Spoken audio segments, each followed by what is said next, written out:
Alright, so today I want to talk to y'all a little bit about professional dog breeding and what that looks like. My mom is a professional golden retriever breeder and has been for the past 15 years now. And so I grew up completely surrounded by dogs, puppies, the show ring, and everything that comes with that. So I'm really familiar with that. And I'm also really passionate about it, and I feel like a lot of people just don't know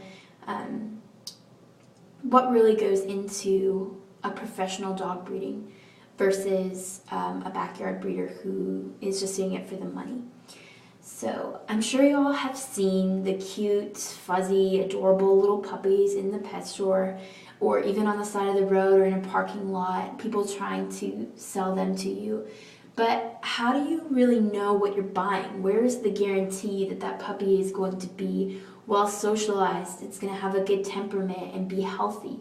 Is it going to get rabies or parvo because it didn't get its shots? Is it going to have hip dysplasia or be prone to cancer in the future? These are all really important things that you need to be asking. And if the seller can't give you a satisfactory answer, it probably means they don't know what they're talking about, and you should not be dealing with them. So, with that being said, you're probably asking, what makes a professional dog breeder? First of all, they must have an appropriate facility. They need to have things like kennels, crates, runs, a big enough area for them to roam, get exercise. That's really important as well. They also need things like blankets, brushes, combs, toys, bathing facilities, laundry facilities, food and water, obviously. And for example, my mom feeds our dogs raw diet, so she needs an entire freezer actually just for our dog food. So to give you an idea. They also need to be experts on their breed. In the dog circle, we have something called the AKC, which stands for American Kennel Club. And basically, the AKC has written out standards for each breed. And the breeder has to be so familiar with those standards that they know what qualities need to be in their breeds that they need to be breeding for, and what tendencies their breed has that they need to avoid in their breedings. They need to know all the ins and outs of the breed's desired conformation. For example, this is a little bit of jargon, but like top lines, bend of stifle, movement, coat color, and texture. All of those things are detailed in the standard and are really important. They need to be active and successful in the show ring as well. That doesn't mean that they have to win every competition, that's not practical. But it does mean that they need to be producing high enough quality dogs that they are at least competitive in the show ring. That's really important.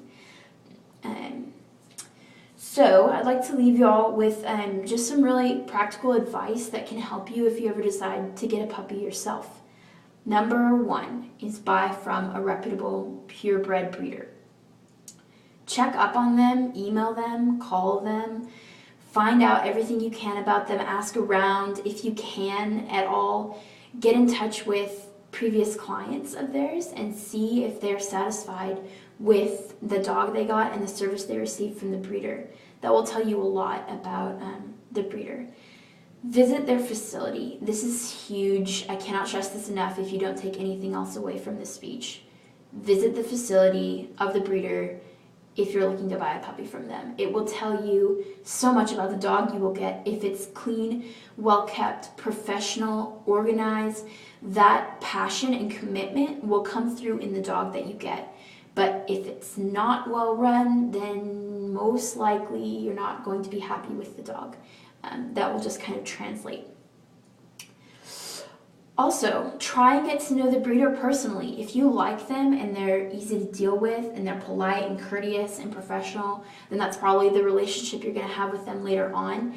If you have questions about the dog or run into problems at any point, they should be there 24/7 to help you with, take your calls, answer your emails, anything like that. They should be there to support you if they really care about the dog.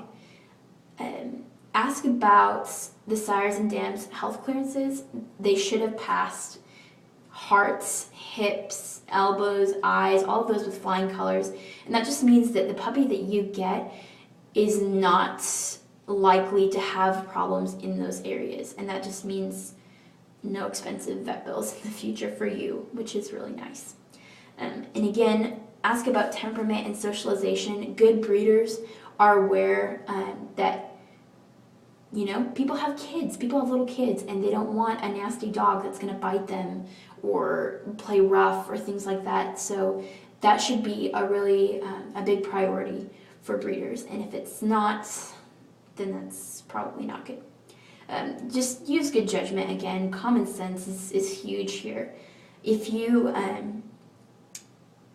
try calling this breeder and they never return your calls, or they don't really want you to come out and visit the facility for whatever reason, it's probably a good idea to just stay away from them, because if they're not 100% open and honest with you, then that probably means they have something to hide, and that's just best to avoid. So, yeah.